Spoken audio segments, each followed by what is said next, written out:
একদা হুজুর আকরাম সাল্লাল্লাহু আলাইহি ওয়াসাল্লাম কোনো এক যুদ্ধ থেকে বাড়ি ফিরছিলেন। এমনই সময় তিনি একটি উপত্যকায় এসে উপনীত হলেন। তখন তিনি সাহাবায়ে কেরামদেরকে লক্ষ্য করে বললেন, এটা কোন জায়গা? রাসূল আকরাম সাল্লাল্লাহু আলাইহি ওয়াসাল্লাম এর এই প্রশ্নের জবাবে একজন সাহাবী বললেন, হে আল্লাহর রাসূল, এই জায়গাটিকে ওয়াদি আরজাক বলা হয়। এখানে একটি কূপ আছে। বিগত 1000 বছর যাবৎ এই কূপের ধারে কাছেও কেউ যায় না। হযরত সুলাইমান আলাইহিস সালামের কাছ থেকে পালিয়ে আসা কিছু জিন এখানে এসে তাদের আস্তানা গেড়েছে।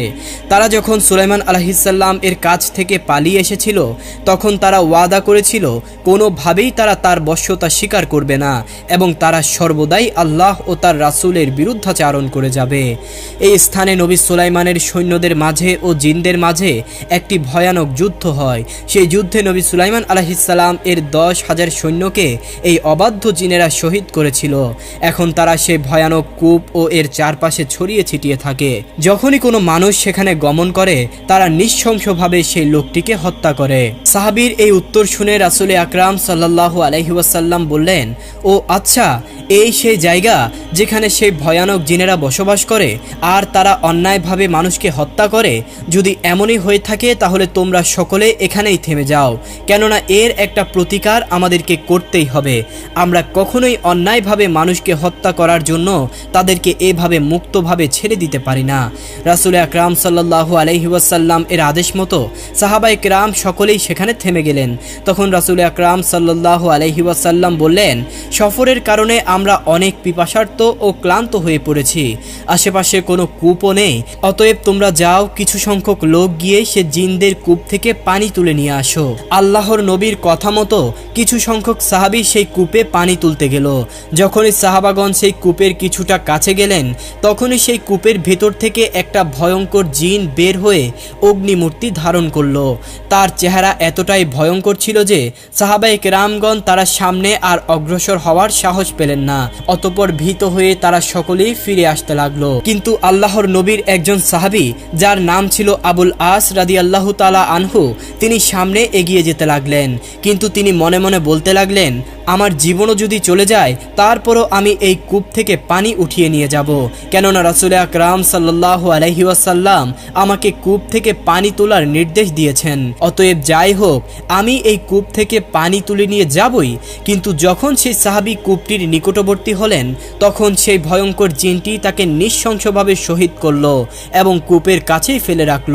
তখন বাকি সাহাবীগণ রাসূল সাল্লাল্লাহু আলাইহি ওয়াসাল্লামকে গিয়ে বললেন, হে আল্লাহর নবী, আমরা সেই কূপ থেকে পানি তোলার জন্যই যাচ্ছিলাম, কিন্তু এরই মধ্যে দেখলাম একজন ভয়ঙ্কর জিন অগ্নিমূর্তি ধারণ করে সেই কূপের বাইরে বেরিয়ে এসেছে এবং আপনার একজন সাহাবী আবুল আসকে নৃশংসভাবে তারা হত্যা করে কূপের পাশে ফেলে রেখেছে। হে আল্লাহর নবী, তার এরূপ নৃশংস কর্মকাণ্ডের কারণে আমরা আপনার আদেশ মানতে পারিনি এবং কূপ থেকে পানিও উত্তোলন করতে পারিনি। তাদের কথা শুনে আল্লাহর নবী সাল্লাল্লাহু আলাইহি ওয়াসাল্লাম বললেন, ও আচ্ছা, এই কথা? তাদের এত বড় আস্পর্ধা যে তারা আমার সাহাবীকে নৃশংসভাবে হত্যা করে। অতঃপর রাসূল আকরাম সাল্লাল্লাহু আলাইহি ওয়াসাল্লাম সেই কূপের নিকট অন্য একটি দল প্রেরণ করার ইচ্ছা পোষণ করলেন। তিনি এমন ইচ্ছা পোষণ করেছেন আর ইতিমধ্যে হযরত জিবরাইল আলাইহিস সালাম আল্লাহ রাব্বুল আলামিনের পক্ষ থেকে ওহী নিয়ে আসলেন এবং তিনি আল্লাহর নবীকে বললেন, ইয়া রাসূলুল্লাহ, আপনি অন্য কোনো সাহাবীকে সেখানে প্রেরণ করার পরিবর্তে হযরত আলী রাদিয়াল্লাহু তাআলা আনহু এর সাথে কিছু সংখ্যক সাহাবীকে প্রেরণ করুন, কেননা আপনি আলী রাদিয়াল্লাহু তাআলা আনহুকে ছাড়া যাকেই প্রেরণ করেন না কেন, সেই জিনেরা তাদেরকেও হত্যা করবে আর একমাত্র শেরে খোদা আলী পারবে সেই জিনদেরকে কাবু করতে। হযরত জিবরাইল আলাইহিস সালাম এর কাছ থেকে এই সংবাদ জানার পরে রাসূল করিম সাল্লাল্লাহু আলাইহি ওয়াসাল্লাম হযরত আলীকে ডাকলেন এবং তিনি তাকে বললেন, হে আলী, এই উপত্যকার অনতি দূরেই একটি কূপ রয়েছে। সেই কূপে সুলাইমান আলাইহিস সালাম এর কাছ থেকে পালিয়ে আসা কিছু অবাধ্য জিন রয়েছে। তারা ইতিপূর্বে তোমার ভাই আবুল আসকে হত্যা করেছে। অতএব তুমি যাও, সর্বপ্রথম গিয়ে তাদেরকে ইসলামের পথে আহ্বান করবে। যদি তারা ইসলামের পথে আসতে চায় এবং দ্বীন ইসলামকে গ্রহণ করে, তাহলে তাদের সাথে আমাদের কোনো ঝগড়া নেই। কিন্তু যদি তারা ইসলাম ও শান্তির পথ কবুল করতে অস্বীকৃতি জানায়, তখন তুমি তাদেরকে বলবে তারা যেন এই স্থান থেকে চলে যায় এবং মানুষের যাতে কোনো ক্ষতি না করে। যদি তারা এ কথাতে অস্বীকৃতি জানায়, পরিশেষে তুমি তাদের সাথে জিহাদে অবতীর্ণ হবে এবং আল্লাহর নাম নিয়ে তাদের সাথে যুদ্ধ করা শুরু করবে। আশা করি আল্লাহ রাব্বুল আলামিন তোমাকে এই যুদ্ধে কামিয়াব করবেন। হযরত আলী রাদিয়াল্লাহু তাআলা আনহু হুজুর আকরাম সাল্লাল্লাহু আলাইহি ওয়াসাল্লাম এর কাছ থেকে এই হুকুমটির জন্যই অপেক্ষা করছিলেন। তখন তিনি কিছু সংখ্যক সাহাবা আজমাইনদেরকে নিয়ে সেই জিনের কূপটির দিকে রওনা হলেন। হযরত আলী রাদিয়াল্লাহু তাআলা আনহু যখন তার সঙ্গী সাথীদেরকে নিয়ে সেই কূপের নিকটবর্তী হলেন, সাথে সাথে সেই ভয়ঙ্কর জিনটি কূপ থেকে বেরিয়ে আসলো এবং তাদেরকে লক্ষ্য করে বলল, কিরে মানব জাতি, তোরা এখনো আমার রুদ্র মূর্তি দেখে ভয় পাসনি? আমি ইতিপূর্বে তোদের একজনকে নৃশংসভাবে হত্যা করেছি, এখন তোরা আবার এখানে এসেছিস? তার চাইতেও নৃশংসভাবে আমি তোদেরকে হত্যা করব এবং এই দুনিয়ার জমিন থেকে তোদেরকেও বিদায় করে দিব। হযরত আলী রাদিয়াল্লাহু তাআলা আনহু জিনের এই কথা শুনে বললেন, হে আল্লাহর নাফরমান জিন, তুমি জেনে রেখো আমি শেরে খোদা আলী, আর আমাকে তোমাদের কাছে পাঠিয়েছেন কুল কায়নাতের নবী হুজুর আকরাম সাল্লাল্লাহু আলাইহি ওয়াসাল্লাম। আমি তোমাদেরকে তার নির্দেশে সর্বপ্রথম বলছি, তোমরা ইসলামকে গ্রহণ করো। হযরত আলী রাদিয়াল্লাহু তাআলা আনহু এর এই কথা শুনে সেই জিনটি অট্ট হাসি দিয়ে বলল, দুর্ভাগ্য তোমার আলী, কিছুক্ষণের মধ্যেই তুমি এই দুনিয়ার জমিন থেকে বিদায় গ্রহণ করবে, আর ইসলাম গ্রহণের কথা বলছো? সেই ইসলামকে আজ থেকে হাজার হাজার বছর পূর্বেই আমরা লাথি মেরে ছুঁড়ে ফেলে দিয়েছি। আমরা কোনোদিনও ইসলামের বশ্যতা স্বীকার করব না। তখন হযরত আলী রাদিয়াল্লাহু তাআলা আনহু বললেন, আমি দ্বিতীয়ত তোমাদের কাছে যে প্রস্তাবটি করছি, যদি তোমরা ইসলাম গ্রহণ করতে না চাও তাহলে এই স্থান থেকে তোমরা দূরে চলে যাও। তোমরা নৃশংসভাবে মানুষকে হত্যা করেছো এবং মানুষের জীবনকে তোমরা অতিষ্ঠ করে রেখেছো। তখন সেই জিনটি বলল, অলিক কল্পনা দেখা ছেড়ে দাও আলী, কোনো দিনও আমরা এই স্থান ছেড়ে কোথাও যাব না। তখন হযরত আলী রাদিয়াল্লাহু তাআলা আনহু হুঙ্কার ছেড়ে বললেন, তাহলে হে আল্লাহর বান্দা, আমার সাথে যুদ্ধ করার জন্য প্রস্তুত হয়ে যাও। তখন সেই জিনটি বলল, তুমি একজন দুর্বল মানব সন্তান আর তুমি করবে আমার সাথে যুদ্ধ? দেখি তোমার গায়ে কত জোর রয়েছে। এই বলে সেই জিনটি হুঙ্কার ছেড়ে হযরত আলী রাদিয়াল্লাহু তাআলা আনহু এর উপর ঝাঁপিয়ে পড়ল, আর সাথে সাথে শেরে খোদা হযরত আলী রাদিয়াল্লাহু তাআলা আনহু তার হাতে থাকা জুলফিকার তলোয়ার দিয়ে এক আঘাতেই সেই জিনের মাথা দ্বিখণ্ডিত করে ফেললেন এবং তার ভবলীলা সাঙ্গ করে জাহান্নামের দুয়ারে পাঠিয়ে দিল। সেই জিনটি নিহত হওয়ার সাথে সাথে উক্ত কূপের ভেতর থেকে হাজার হাজার জিন ওপরে উঠে আসলো এবং তারা ভয়ঙ্কর আওয়াজ করতে লাগলো। তাদের ভয়ঙ্কর আওয়াজে আসমান ও জমিন প্রকম্পিত হতে লাগলো। এই অবস্থা দেখে হযরত আলী রাদিয়াল্লাহু তাআলা আনহু পবিত্র কুরআনুল কারীম থেকে কিছু আয়াত তেলাওয়াত করতে লাগলেন। যখনই শেরে খোদা হযরত আলী রাদিয়াল্লাহু তাআলা আনহু কোরআনের আয়াতগুলি পাঠ করতে লাগলেন, তখন সেই জিনদের গায়ে আগুন জ্বলতে লাগলো। তারা আর কূপটির উপর স্থির থাকতে পারল না। ফলে কূপটির উপর স্থির থাকতে না পেরে তারা চিৎকার করতে করতে সকলেই কূপের ভিতরে প্রবেশ করলো। তখন শেরে খোদা হযরত আলী রাদিয়াল্লাহু তাআলা আনহু কূপটি থেকে পানি উত্তোলন করার জন্য কূপটির কাছে গেলেন এবং একটি বালতি কূপের ভিতরে নিক্ষেপ করলেন। কিন্তু কূপ এর ভিতরে বালতিটি যেতেই জিনেরা সেই বালতিটিকে কূপের উপর নিক্ষেপ করলো এবং তারা তাকে পানি তুলতে দিল না। অতঃপর আবার হযরত আলী রাদিয়াল্লাহু তাআলা আনহু বালতিটি কূপের মধ্যে নামিয়ে দিলেন, কিন্তু আবার সেই জিনেরা বালতিটিকে কূপের উপর নিক্ষেপ করলো।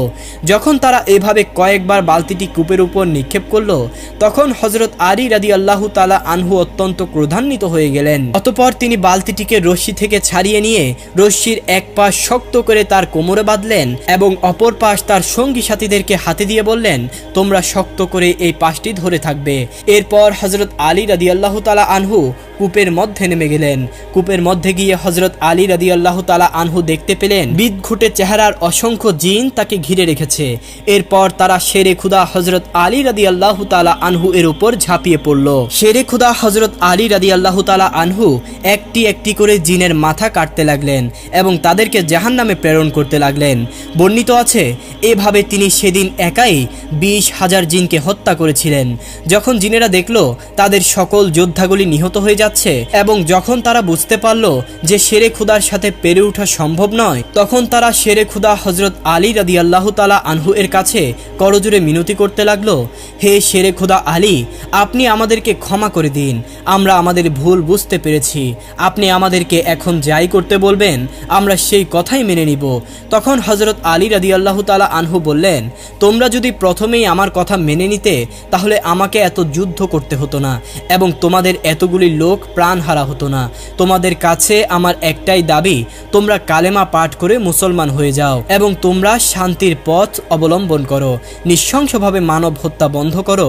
তোমরা বলো লা ইলাহা ইল্লাল্লাহু মুহাম্মাদুর রাসূলুল্লাহ সাল্লাল্লাহু আলাইহি ওয়াসাল্লাম। তখন সেই জিনেরা হযরত আলী রাদিয়াল্লাহু তাআলা আনহু এর কাছে ওয়াদা করে বললেন, হে আলী, আজ থেকে আমরা মুসলমান হয়ে গেলাম এবং আজ থেকে আমরা নৃশংসভাবে মানুষকে হত্যা করব না। আমরা আজ থেকে আল্লাহ ও তার রাসূল সাল্লাল্লাহু আলাইহি ওয়াসাল্লাম এর প্রতিটি নির্দেশ পুঙ্খানুপুঙ্খরূপে মেনে চলব এবং কোনোদিনই আল্লাহ ও তার রাসূলের বিরুদ্ধাচারণ করব না। অতঃপর হযরত আলী রাদিয়াল্লাহু তাআলা আনহু তাদেরকে লক্ষ্য করে বললেন, তোমাদের সর্দারকে? জিনদের সর্দার সামনে এগিয়ে এসে বললেন, হুজুর, আমি এদের নেতৃত্ব প্রদান করি। হযরত আলী বললেন, তোমার নাম কি? জিনটি বলল, আমার নাম কাউগান জাইফ। হযরত আলী রাদিয়াল্লাহু তাআলা আনহু তাকে বললেন, আজ থেকে আমি তোমার নাম রাখলাম জাফর জাইফ। তুমি এতদিন তোমার জাতিকে অন্যায় অবাধ্যতার পথ দেখিয়েছিলে, তুমি তাদেরকে আল্লাহ ও তার রাসূল সাল্লাল্লাহু আলাইহি ওয়াসাল্লাম এর বিরুদ্ধাচারণ করতে শিখিয়েছিলে, কিন্তু আজ থেকে আমি তোমাকেই দায়িত্ব দিচ্ছি, তুমি তাদেরকে হেদায়েতের পথে পরিচালিত করবে এবং সর্বদাই আল্লাহ ও তার রাসূল সাল্লাল্লাহু আলাইহি ওয়াসাল্লাম এর আনুগত্য শিখাবে। তখন সেই জিনটি তাকে ওয়াদা দিয়ে বলল, হে শেরে খুদা, আমি আপনার সকল আদেশগুলো পুঙ্খানুপুঙ্খরূপে বাস্তবায়ন করার চেষ্টা করব ইনশাআল্লাহ। আমি কখনোই আল্লাহ ও তার রাসূলের বিরুদ্ধাচারণের জন্য আমার জাতিকে আর উৎসাহিত করব না। অতঃপর হযরত আলী রাদিয়াল্লাহু তাআলা আনহু সেই কূপ থেকে পানি নিয়ে রাসূল সাল্লাল্লাহু আলাইহি ওয়াসাল্লাম এর সামনে উপস্থিত হলেন এবং তিনি তাকে বললেন, ইয়া রাসূলুল্লাহ, আমি তাদের সাথে যুদ্ধ করেছি এবং অসংখ্য জিনকে জাহান্নামের দরজা পর্যন্ত পৌঁছে দিয়েছি। অতঃপর তারা আমার হাতে হাত রেখে ইসলামের কালেমা গ্রহণ করেছে এবং তারা শান্তির পথে ফিরে এসেছে। তারা ওয়াদা করেছে আজ থেকে আর কোনো নৃশংসতা তারা চালাবে না এবং কোনো বনি আদমকে অন্যায়ভাবে তারা হত্যাও করবে না। হুজুরে আকরাম সাল্লাল্লাহু আলাইহি ওয়াসাল্লাম এই বিপদ থেকে মুক্তি লাভ করার পরে আল্লাহ রাব্বুল আলামিনের দরবারে অসংখ্য শুকরিয়া আদায় করলেন এবং তিনি বললেন, আল্লাহ রাব্বুল আলামিন আমাদের উত্তম পথপ্রদর্শক এবং তিনি আমাদেরকে সর্বদাই সাহায্য করে থাকেন। তিনি যদি আমাদেরকে সাহায্য না করতেন তাহলে আজকের এই যুদ্ধে আমরা কোনোদিনই জয়লাভ করতে পারতাম না। একবার কতিপয় জিন এসে জিন সর্দারের কাছে অভিযোগ করল, হে জিনদের সর্দার, আমরা প্রতিদিন আসমানে গিয়ে চুপি চুপি ফেরেশতাদের কথা শ্রবণ করে আসতাম। পৃথিবী সৃষ্টির পর থেকে হাজার হাজার বছর যাবৎ আমরা এই কার্যক্রম চালিয়ে গেছি, কিন্তু কোনোদিনও আমাদেরকে কোনো বাধার সম্মুখীন হতে হয়নি। আমাদের নিয়মিত রুটিন মোতাবেক আজকেও আমরা ফেরেশতাদের কথা চুপি চুপি শোনার জন্য আসমানে গিয়েছিলাম, কিন্তু আজকে আমাদেরকে প্রবল বাধার সম্মুখীন হতে হয়েছে। আমাদের দিকে প্রজ্বলিত অগ্নি স্ফুলিঙ্গ ছুঁড়ে মারা হচ্ছে, আমরা কিছুতেই আসমানের নিকটবর্তী হতে পারছি না এবং ফেরেশতাদের কথাবার্তাগুলো শুনতে পাচ্ছি না। আমরা জানি না কেন এমনটি হচ্ছে, আপনি দয়া করে এর একটি প্রতিকারের ব্যবস্থা করুন। তখন জিনদের সর্দার তাদেরকে বলল, আমরা হাজার হাজার বছর যাবৎ এই কার্যক্রম চালিয়ে গেছি, কোনো দিনই আমাদেরকে বাধার সম্মুখীন হতে হয়নি। আজকে যেহেতু আসমান থেকে আমাদেরকে বাধার সম্মুখীন হতে হচ্ছে এবং আমাদের দিকে অগ্নি স্ফুলিঙ্গ ছুঁড়ে মারা হচ্ছে, তাহলে অবশ্যই পৃথিবীর জমিনে একটি মহাকাণ্ড ঘটে গেছে। অতএব তোমরা সারা পৃথিবীতে ছড়িয়ে পড়ো এবং খুঁজে দেখো বাস্তব ঘটনাটি কি। অতঃপর তোমরা এসে আমাকে প্রকৃত ঘটনা সম্পর্কে অবহিত করবে। জিন সর্দারের হুকুমে জিনেরা পৃথিবীর সর্বত্র ছড়িয়ে পড়ল এবং তারা খোঁজ খবর করতে লাগলো যে আসলে কি হয়েছে। নুসাইবিন নামক এলাকার জিনেরা খোঁজ করতে করতে পবিত্র মক্কা নগরীতে এসে পৌঁছে গেলেন। তখন রাসূল আকরাম সাল্লাল্লাহু আলাইহি ওয়াসাল্লাম মক্কা উপত্যকায় নামাজে মশগুল ছিলেন তিনি মধুর সুরে কুরআনুল কারীম থেকে তেলাওয়াত করছিলেন। রাসূলের মধুর কণ্ঠের তেলাওয়াত শুনে জিনেরা তার চারপাশে ভিড় জমিয়ে বসে থাকলো। তারা মন্ত্রমুগ্ধ শ্রোতার ন্যায় কুরআনুল কারীমের তেলাওয়াত শুনেই যাচ্ছিল, আর রাসূল আকরাম সাল্লাল্লাহু আলাইহি ওয়াসাল্লাম তেলাওয়াত করেই যাচ্ছিলেন। আল্লাহর রাসূল যখন নামাজের মধ্যে থাকতেন তখন দুনিয়ার কোনো কিছুর খোঁজ খবর তার থাকতো না। তার চারপাশে যে জিনেরা এসে ভিড় জমিয়েছে, রাসূল আকরাম সাল্লাল্লাহু আলাইহি ওয়াসাল্লাম এই ব্যাপারটি অনুধাবন করতেই পারেননি। যখন আল্লাহর রাসূল নামাজ শেষ করলেন, তিনি দেখলেন তার চারপাশে অসংখ্য জিনেরা ভিড় জমিয়ে বসে আছে। আল্লাহর নবী সাল্লাল্লাহু আলাইহি ওয়াসাল্লাম নামাজ শেষ করলে জিনেরা পরম আদবের সাথে তাকে সালাম জানালেন এবং তারা তার কাছে আরজ করলেন, হে আল্লাহর নবী, আপনার কণ্ঠ থেকে আমরা যে মধুর বাণী শ্রবণ করলাম, আমাদেরকে তার পরিচয় সম্পর্কে অবহিত করুন। কোথা থেকে আপনার উপরে এই মধুর বাণী অবতীর্ণ হয়েছে?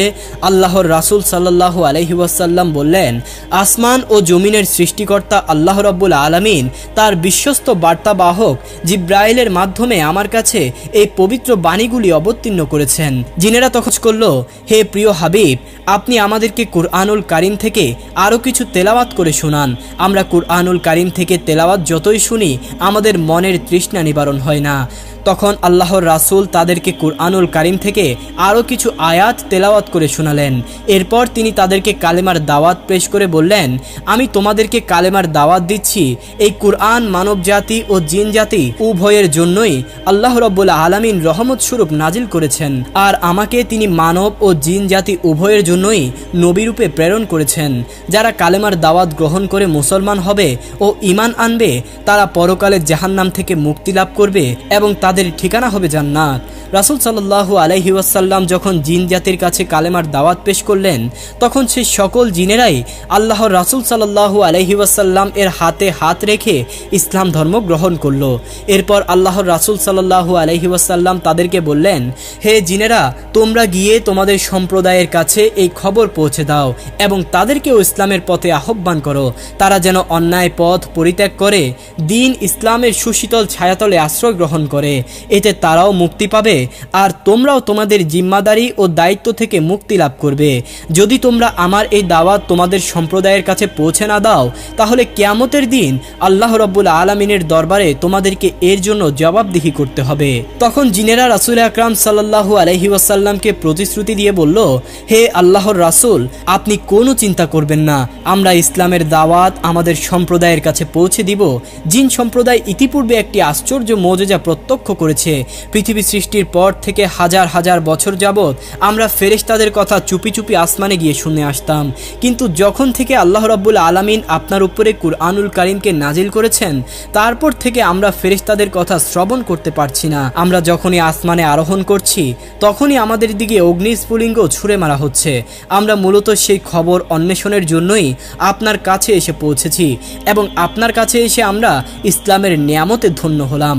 এরপর নুসাইবিনদের জিনেরা তাদের সর্দার এর কাছে এসে বলল, হে আমাদের সর্দার, আসমান থেকে আমাদের দিকে কেন অগ্নিস্ফুলিঙ্গ ছুঁড়ে মারা হচ্ছে, এর প্রকৃত ব্যাপারটি আমরা খুঁজে পেয়েছি। আরবের নবী মুহাম্মাদুর রাসূলুল্লাহ সাল্লাল্লাহু আলাইহি ওয়াসাল্লাম এর উপর আল্লাহ রাব্বুল আলামিন কুরআনুল কারীম নাজিল করেছেন। এই কুরআনের বাণীগুলিকে সুরক্ষিত করার জন্য মহান প্রভু আল্লাহ রাব্বুল আলামিন আসমানের দরজাগুলিকে সুরক্ষিত করেছেন এবং তিনি আমাদের জন্য আসমানে যাতায়াতকে দুরূহ করে তুলেছেন। আমরা আরবের নবীর কাছে গিয়ে ইসলাম ধর্ম গ্রহণ করেছি। তিনি আপনাদেরকেও ইসলামের সুশীতল ছায়াতলে আসার জন্য আহ্বান জানিয়েছেন। নুসাইবিনের জিনেদের এই আহ্বান শুনে অনেক জিনই ইসলাম ধর্ম গ্রহণ করলো, আবার অনেকেই তাদের পূর্ব মতেই অবিচল থাকলো। এরপর একদা রাসূল আকরাম সাল্লাল্লাহু আলাইহি ওয়াসাল্লাম তার সাহাবীদের এক মজলিসে বললেন, হে আমার সাহাবারা, জিনেরা আমার কাছ থেকে কুরআনুল কারীম থেকে তেলাওয়াত শুনতে চেয়েছে। তোমাদের মধ্যে কি কেউ আছো যে আমার সাথে জিনদের সে মজলিসে যাবে? হযরত আব্দুল্লাহ ইবনে মাসউদ রাদিয়াল্লাহু তাআলা আনহু বললেন, হে আল্লাহর নবী, আমি আপনার সাথে জিনদের মজলিসে যেতে চাই। তখন আল্লাহর নবী সাল্লাল্লাহু আলাইহি ওয়াসাল্লাম তাকে নিয়ে একটি উপত্যকায় আসলেন এবং তিনি একটি রেখা টেনে বললেন, হে আব্দুল্লাহ, তুমি এই রেখাটি অতিক্রম করো না, বরং আমি ফিরে আসা পর্যন্ত তুমি এখানেই বসে থাকবে। এরপর রাসূল আকরাম সাল্লাল্লাহু আলাইহি ওয়াসাল্লাম সামনের দিকে অগ্রসর হলেন আর হযরত আব্দুল্লাহ ইবনে মাসউদ রাদিয়াল্লাহু তাআলা আনহু সেই স্থানেই বসে রইলেন। কিছুক্ষণ পরেই তিনি দেখতে পেলেন খেজুর গাছের মতো লম্বা লম্বা কতগুলি আকৃতি হুজুর আকরাম সাল্লাল্লাহু আলাইহি ওয়াসাল্লাম এর দিকে এগিয়ে গেল। এরপরেই তিনি শুনতে পেলেন কতগুলি সরগোলের শব্দ। তখন আব্দুল্লাহ ইবনে মাসউদ রাদিয়াল্লাহু তাআলা আনহু এর ভয় হতে লাগলো যে এই জিনেরা আবার আল্লাহর রাসূল সাল্লাল্লাহু আলাইহি ওয়াসাল্লাম এর সাথে কোনো অনিষ্ট করে ফেলেছে কিনা। বেশ কিছু সময় অতিবাহিত হওয়ার পরে রাসূল আকরাম সাল্লাল্লাহু আলাইহি ওয়াসাল্লাম ইবনে মাসউদ এর কাছে ফিরে এসে বললেন, হে আব্দুল্লাহ, তুমি কি ঘুমিয়ে পড়েছিলে? আব্দুল্লাহ ইবনে মাসউদ রাদিয়াল্লাহু তাআলা আনহু বললেন, ইয়া রাসূলুল্লাহ, আমি ঘুমিয়ে পড়িনি, বরং আমি আপনার চিন্তায় চিন্তিত হয়ে পড়েছিলাম। আল্লাহর রাসূল সাল্লাল্লাহু আলাইহি ওয়াসাল্লাম বললেন, তুমি কি দেখেছিলে? আব্দুল্লাহ ইবনে মাসউদ রাদিয়াল্লাহু তাআলা আনহু বললেন, আমি খেজুর বৃক্ষের মতো কতগুলি উঁচু উঁচু আকৃতি দেখতে পেলাম, যারা সাদা ও কালো পোশাকে আচ্ছাদিত ছিল। তারা আপনার দিকে এগিয়ে গেল। এরপরে আমি কতগুলি সরগোলের আওয়াজ শুনতে পেলাম। তখন আমার ভয় হচ্ছিল, না জানি জিনেরা আপনার কোনো অনিষ্ট করে ফেলে। তখন আল্লাহর রাসূল সাল্লাল্লাহু আলাইহি ওয়াসাল্লাম বললেন, হে আব্দুল্লাহ, জিনেরা আমার কাছ থেকে কুরআনুল কারীম থেকে তেলাওয়াত শুনতে চাইল। তখন আমি তাদেরকে কোরআন থেকে তেলাওয়াত করে শোনালাম। এরপর তারা আমার কাছে খাদ্য ও পানীয়ের জন্য আবেদন করলো। আমি গোবর ও হাড়কে তাদের জন্য খাদ্য ও পানীয় হিসেবে নির্ধারণ করে দিলাম। ইবনে মাসউদ রাদিয়াল্লাহু তাআলা আনহু বললেন, ইয়া রাসূলুল্লাহ, গোবর এবং হাড়কে তারা কিভাবে খাদ্য হিসেবে গ্রহণ করবে? এগুলো তো পরিত্যক্ত জিনিস। তখন আল্লাহর রাসূল সাল্লাল্লাহু আলাইহি ওয়াসাল্লাম বললেন, যখনই জিনেরা কোনো হাড়ের উপর হাত রাখবে তখনই তা আল্লাহর হুকুমে তাদের জন্য গোস্তযুক্ত হয়ে যাবে, আর যখনই তারা কোনো গোবরের উপর হাত রাখবে তখনই আল্লাহর হুকুমে সেই গোবর থেকে তাদের জন্য শস্য বের হবে, আর এইভাবে গোবর ও হাড়ে তারা তাদের খাদ্য খুঁজে পাবে। হে আব্দুল্লাহ, এজন্য আমি তোমাদেরকে সতর্ক করছি, আজ থেকে তোমরা কখনোই শুকনো গোবর এবং শুকনো হাড়কে ইস্তেঞ্জার কাজে ব্যবহার করবে না, কেননা এগুলো তোমাদের ভাই জিন জাতিদের খাবার। প্রিয় দর্শক, এই ছিল আমাদের আজকের ভিডিওটি ভালো লাগলে ভিডিওতে অবশ্যই একটি লাইক দিবেন এবং এমনই ধরনের ভিডিওগুলো পেতে চ্যানেলটি সাবস্ক্রাইব করে পাশের বেল বাটনটি অন করে আমাদের সাথেই থাকবেন। আল্লাহ হাফেজ।